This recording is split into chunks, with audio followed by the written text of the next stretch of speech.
Happy April, everyone, and welcome back to the 12th Horseshoe podcast here on Surge Sports TV. Our first episode in about a month. It's been a while since we've last seen you guys, but back with you today, Elijah Weintraub, Jack Rizzo. Great to be joined by all of you here this evening. Eli, how are you doing today? Happy spring, and great to be back with you on the show.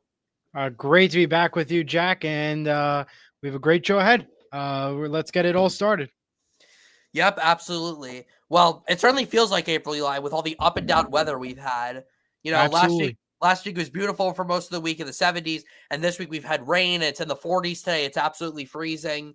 So very up and down weather so far. Welcome to April, everyone. Yes, Let's indeed. get right into it, Eli. It's cold this week. Very cold. Not happy. It certainly is. Well, Eli, even though it's been a month since we've last filmed the show, there hasn't been much news to cover in the NFL over the last month. It's been one of the more quiet off seasons of recent times. But one of the big things that happened in the NFL over the last month since we've been gone is maybe the biggest news of the entire offseason. And this happened very early, like 3 days after we last recorded our last show. The Bengals signed not one, but their two star receivers to massive contract extensions. Oh, yeah. Jamar Chase becomes the highest paid non-quarterback in NFL history, a 4-year contract worth $161 million with $112 million of it guaranteed. Meanwhile, T. Higgins gets a 4-year deal worth $115 million, the highest paid WR2 in NFL history. I'll start with this, Eli. Listen, it's great that they got them both locked up. They're both top 10 receivers in the league. T. Higgins would be the number one receiver on basically any other team, Eli. The only problem with it is, Eli, they're spending too much money on offense. They have no money left to fix their defense, and this defense is absolutely terrible. Like last year was the reason why they missed the playoffs is because of that defense. They didn't do anything to improve it in the offseason. And remember, we still have Trey Hendrickson. We're waiting to see what happens with him. So it's great that the Bengals are locking up all their offensive players, Eli, but what's going to happen with this defense, though? They're going to need to score like 45 points a game because the defense is going to give up like 42 points per game every game this year. Yeah, but I do have to agree, though. I think they needed to sign these three players and especially fix that offensive line because they really needed people on the offensive side. Without those key figures, you have no true Bengals offense that is strong and dominant as we've been seeing in the past. So they had no choice. They had to get it done. It was the smart decision. Yes, there's not enough to fix the defensive side, but you're going to hope for that in the draft to hopefully cover that up. That's my hope. I think that what the Bengals are going to do, fix it up in the draft. And if they don't do it, then they're in trouble, I guess you could say. Well, the reason why, Eli, they extended both of them is because they both have the same agent. And the agent told the Bengals front office that if one of these contracts doesn't get done, then neither of them gets done. And the Bengals ultimately decided that they didn't want to lose Jamar Chase nor T. Higgins. They paid them both. Which they shouldn't. They shouldn't need to lose them. But I will tell you, Eli, what I think would have happened if they didn't have the same agent. They didn't have the same agent. I think they would have signed Chase still. They would have signed Trey Hendrickson, and then they would have traded T. Higgins probably for a high draft pick. Because here's the thing, Eli, a receiver is a lot easier to replace than a defensive end. Way easier. Easier. So I think I feel like they're too buddy. Eli, that kind of makes sense, but like we've seen crazier things happen in the NFL. That's especially in other sports. But hey, the Bengals got their two receivers locked up. They just might not have a defense in 2025. Perfect example is that Tom Brady and Rob Gronkowski immediately followed Tom Brady, and they won the Super Bowl together. They sure did. Go. And that just goes to show you the connection and the closeness. All right, Eli, we've got a couple other things to talk about. One that you're going to be excited about. The New York Giants signed not one, but two veteran quarterbacks this offseason. Now, they signed the better quarterback of the two is Jameis Winston, who they signed on a really cheap 2-year deal worth $8 million. I mean, Eli, I like Jameis Winston a lot. I think he deserves another chance to start in the NFL. I know he throws a ton of interceptions, but he also throws a ton of passing yards. And I think if he starts with the Giants, he's going to be a really good fit. You've got Malik Neighbors there, Darius Slayton, Wan'Dale Robinson. You've got some good receivers there for him. And the Giants had a nice offseason, Eli. They added some nice players on defense. But Then they threw that all away when they signed Russell Wilson to a really big contract. He got a lot of money, and he's not really that good, unfortunately. I don't really care if he led the Steelers to the playoffs last year. That was Mike Tomlin getting 10 wins out of the Steelers because he does that every year. So we'll see what ends up happening, Eli. Almost certainly Russell Wilson's going to start, but it really should be Jameis Winston starting week 1 for the Giants. There's multiple factors, and I'm going to rip right into it. First, I'm going to start off with the Steelers. What are we doing here? What are we doing here? The reason why I'm saying what are we doing here with the Steelers is, number one, you had two of the top quarterbacks out there with Russell Wilson and what's his name, Justin Fields. Then you're getting some trades happen. Now you have no quarterback. Who are you going with? Aaron Rodgers? Aaron Rodgers hasn't even signed yet. I am just shocked what Pittsburgh is doing it. Like I said, yeah, they have a great coach. He gets them to the playoffs, but not to the promised land of the Super Bowl. Great that you're making the playoffs every single year, but is that the ultimate goal that you want? Look at the example, Buffalo Bills. All we keep doing is playoff, playoff, playoff. They're not proving that they can be a Super Bowl team, that they can go to that level yet. I'm disappointed. I don't know what the Steelers are going to do, and they have a higher draft pick. It's not early, so that's going to be a question that we have to answer for the Steelers. From the Giants side of things, really, wasn't Jameis Winston enough? Now, I did not agree with Jameis Winston. I don't think he was worth a big to sign with the Giants. But what are we doing with Russell Wilson?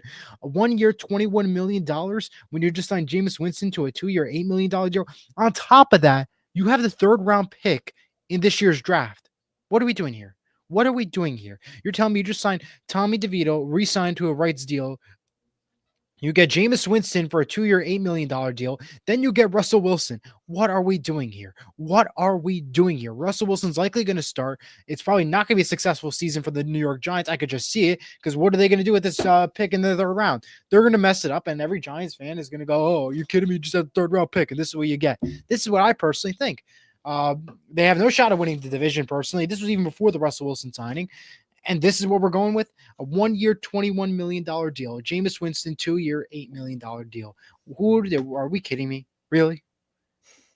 Now, Russell Wilson and Jameis Winston would be a great quarterback room if this was 2016, but this is 2025.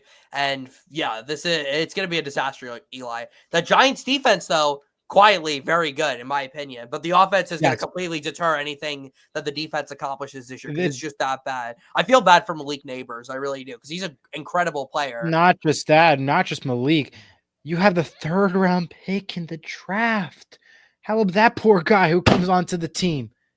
Really? They're not going to draft a quarterback.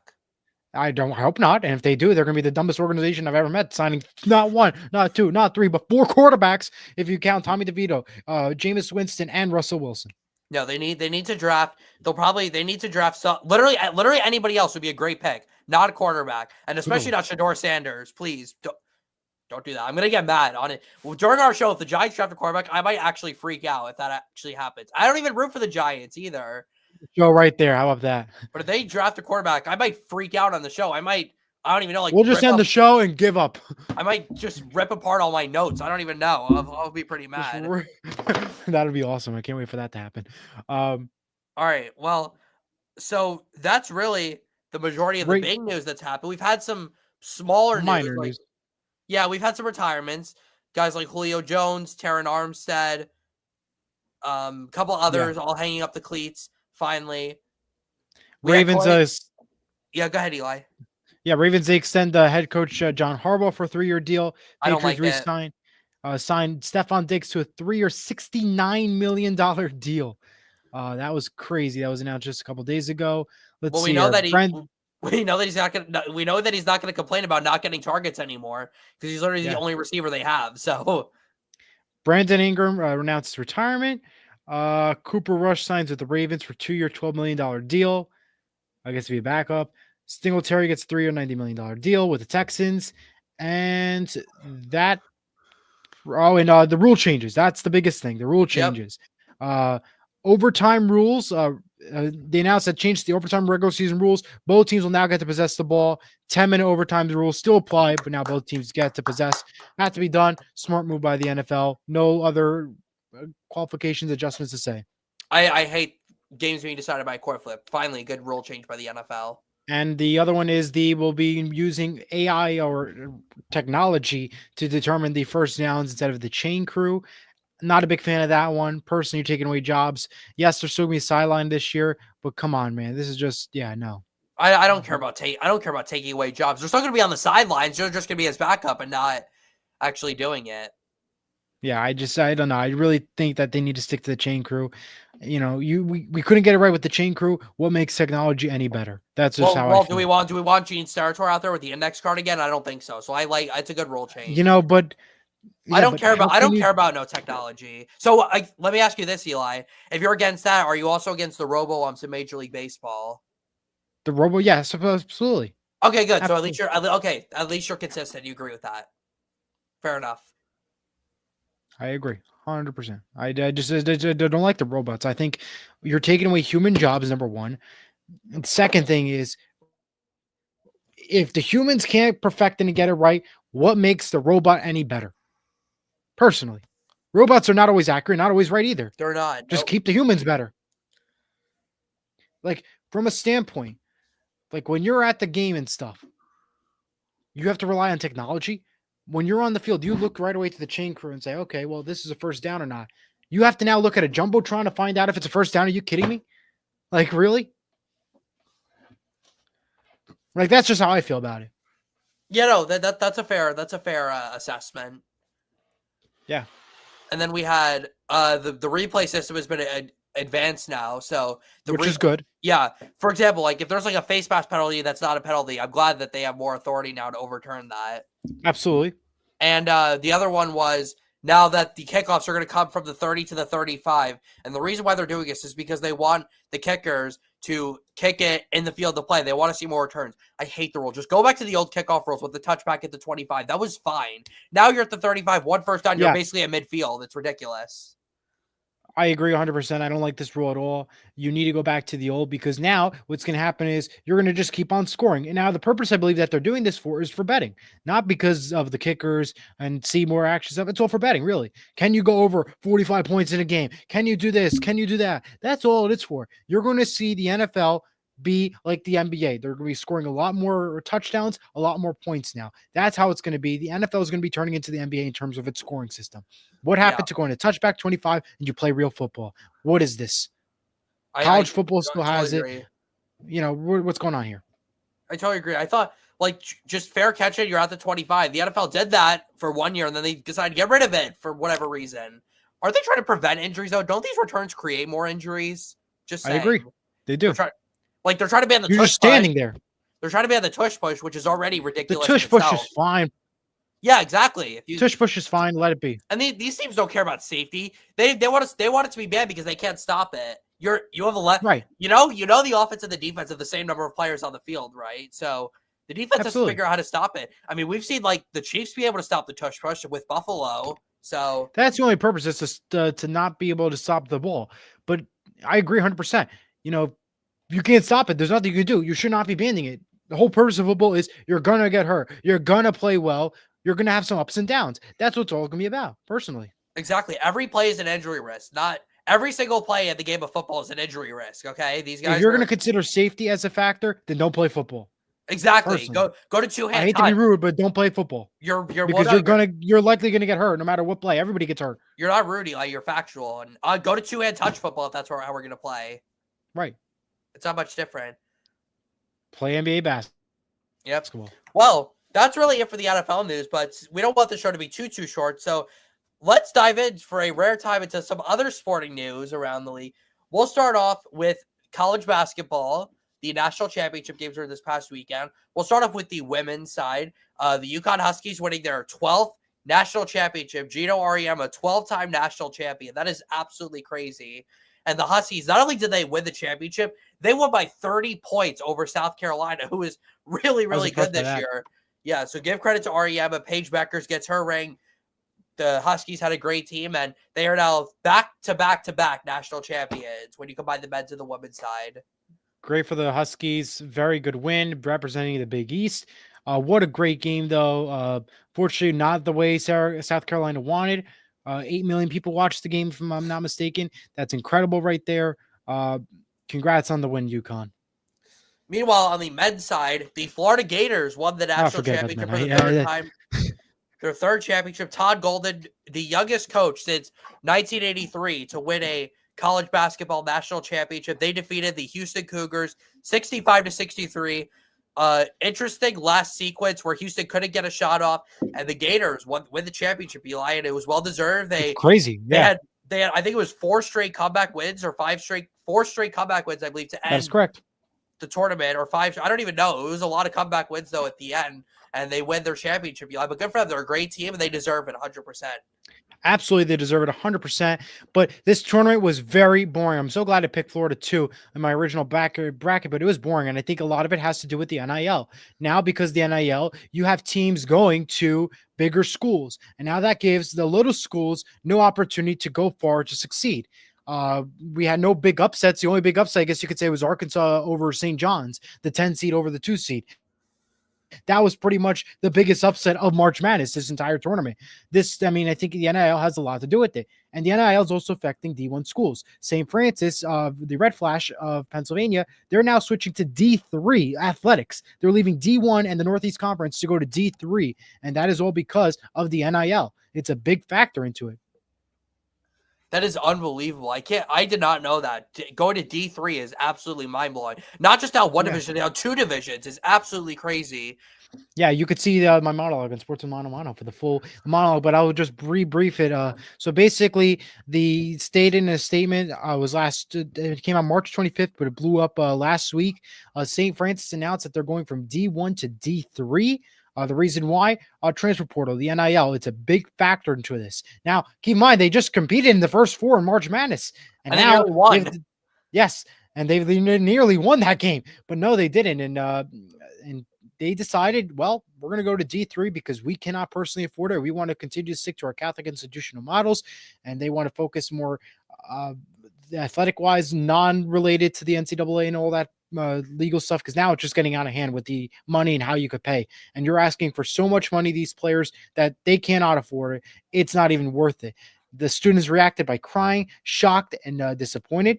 Now, St. Francis did say that they will continue to play with the Northeast Conference and D1 next year, and this will go into effect the following year, 2026, the fall 2026, when it officially goes into effect, where they will go to D3 athletics. So now the students have to decide whether they stay or do they go to a D1 school, and they also have to be concerned about how their athletic scholarship is affected as well. Yeah, because there are no athletic scholarships in D3, so that's correct. Really unfortunate for them, and I'm terribly sorry because it's such a small school. It's really unfortunate to see that happening. Well, yeah, Eli, let's go over to hockey now. What will probably go down as the biggest moment of 2025 in the world of sports. Alexander Ovechkin becomes the highest scoring or the most goals ever in the National Hockey League. 895 goals. He surpasses the greatest player of all time, Wayne Gretzky, in the same amount of games, mind you, and against the same team that Gretzky scored his 894th against, the New York Islanders. Congratulations to Alex Ovechkin, and how at nearly 40 years old, having the amazing season he's had, and considering he broke his fibula earlier in the season, this is just an incredible accomplishment. Congratulations to Alexander Ovechkin. What an incredible accomplishment. Congratulations to Alex Ovechkin. But once again, I will keep on saying this. Wayne Gretzky is still the greatest of all time in my book, and there is no question about it. Not close. There is no question about it. Congrats to Alex Ovechkin. Keep on scoring goals, but that's all I could say from there. Yeah. The tickets are outrageous. $900 if you wanted to go. If you bought it after on Friday or into Saturday, $900 a ticket. It was originally $160. Yeah. Well, let's go back to Wayne Gretzky and tell you why he's the greatest player of all time. So Wayne Gretzky has 1,963 career assists. The second place in National Hockey League history for points, let alone assist points, is Jaromir Jagr, who had 1,921 points. So Wayne Gretzky in his career had more assists than the second place player in points had points. That is unbelievable. Absolutely unbelievable. Wayne Gretzky has more assists in his career than any other player has points in their career. And that's crazy. Gretzky obviously had the 894, so he has 2,857 career points. Nobody's ever going to break that record. It will. No, I would go out and even say close. Nobody. I don't even think anyone will get to 2,000 again. Jaromir Jagr getting to 1,900 is impressive in itself, but he also played forever, and he's still playing to this day. Well, again, times are different. Remember when Wayne Gretzky played, more goals allowed, more. The game of hockey has changed over time. It was so much different back then it is to now. Now it's kind of hard, I guess you could say, to score a goal. A very very few goals happen nowadays. It's just a different game. Is bottom line. Yeah, 100%. Let's go now to baseball with opening day starting. The biggest story, Eli, is the torpedo bats, which the New York Yankees were using. They had that unbelievable first series against the Milwaukee Brewers, sweeping them, scoring a ton of runs, hitting a bunch of home runs, Eli. But since that series, though, they're just 3-5 in their last 8 games. So I don't really know if the torpedo bats had an effect on it or if the Brewers were just not good to start the season. I don't want to hear nothing about this torpedo bat. I just think that it's just, it's ridiculous. It's a bat. Let it be. If it works, it works. If it doesn't work, it doesn't work. It's just a bat. There's nothing special about it. There's no need to ban it. That's just personally what I think. Absolutely. Well, some other baseball stories. The NL West has 3 teams at the top. The Padres are 9-2. The San Francisco Giants are 8-2, and the Los Angeles Dodgers are in 3rd place at 9-3. That might be a little bit surprising, even though again we're like 12 games into the season. The New York Mets have the longest win streak in the MLB right now. They've won 6 in a row. The Detroit Tigers are having a good season, 7-4. They've won 7 of their last 8. The Texas Rangers, who won the World Series a couple years ago, are 8-3. The American League East is very close. We got 3 teams at 6-5. The Orioles are 5-6, and then the Rays are 4-5. So that division is pretty close. And there's been some other good stories in the league this year. But the main story, though, is the torpedo bats, though, for sure. That was it. Story. Sports Talk with JR leaves a comment. He says, Ovechkin has 895. Does he get to 1,000 goals? No. He's going to be retiring. If it's not this year, it'll be next time. Maybe he'll get to 900, but I do not see him getting to 1,000. No, I don't either. He would still needs 105 goals. So let's say he played 3 more seasons. He would need to have at least 30 goals each of those years. And as great of a season as he's had this year, I don't think he's going to repeat the success again next year. If he plays, mind you, like for example, if the Caps win a Stanley Cup this year, I think Ovechkin's done. I think he's retiring. He's going 100% agree. Champion. But even if they don't win the Stanley Cup, I won't be surprised if he decides to call it quits because he got his accomplishment. Maybe he'll get to 900 possibly by the end of the season. I doubt it, but still, I don't know. I think he's done after this year. Yeah, what else is there really to prove? There's nothing else, really. But thank you for the comment, John Randall.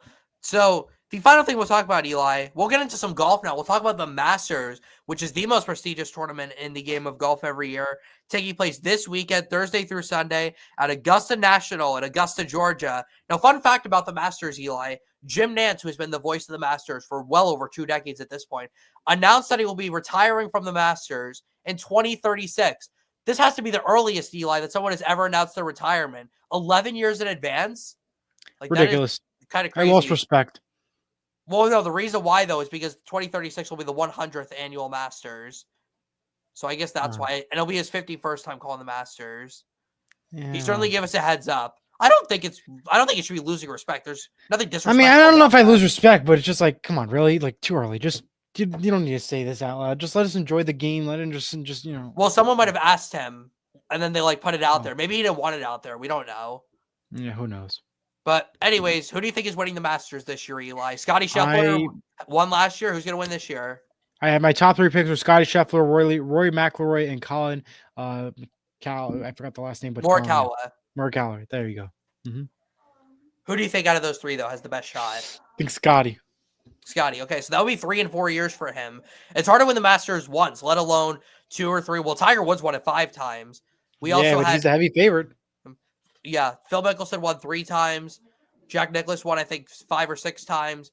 There's been some really good players, Eli. I think Rory McIlroy, though, finally does it this year. I think he finally wins his first green jacket at Augusta this year. All right. So that's really it for all the news, Eli, in the sporting world. But sports are in full swing right now. We've got the Masters coming up. Baseball and hockey are getting ready for the playoffs. Or basketball and hockey, excuse me. Baseball's in full swing. The NFL draft is in 2 weeks. The Masters is this Sunday. The Kentucky Derby and the Indy 500 are coming up real soon. So it's a good time to be a sports fan, Eli, and hopefully the weather gets a little warmer. But that is going to do it for this week's edition of the 12th Horseshoe Podcast. Our next show will be our live stream of the 2025 NFL Draft from Green Bay, Wisconsin. We won't be there. That's where the draft will be. We'll be here in our studios. It'll probably be cold, though, so I don't really know if we want to be there, though. No, I don't really want to be there. Well, thank you for joining us. Yes, thank you for joining us. Jack Rizzo, Elijah Weintraub saying so long. We will see. Oh, we got a comment. Hang on.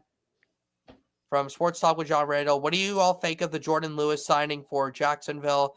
It's a good signing, a nice little Yeah. player to add to your secondary. Gotta ask Jason more about that one as a Cowboys fan because he came from Dallas going to Jacksonville. But Yeah. Jacksonville had, I would say, an okay offseason. Like, they didn't really get better. They didn't I'd get agree. worse. They lost Evan Ingram, though. That's a pretty big loss. All right, well, that's Yeah. going to do it for the 12th Horseshoe Podcast. Jack Rizzo, Weiser Weitraub saying so long. Catch us tomorrow on Surge Sports for the St. Mary softball game against Secaucus. Join Eli with Sports with Motto on Saturday at 10 a.m., right? 10 a.m.? Yes. 10 Good. a.m. All right, well, have a great night, everyone. Enjoy the rest of your week. Go Colts, go Mets, and we'll see you another time. All right. Take care, everyone. Bye-bye. Go Seahawks. Go Devils.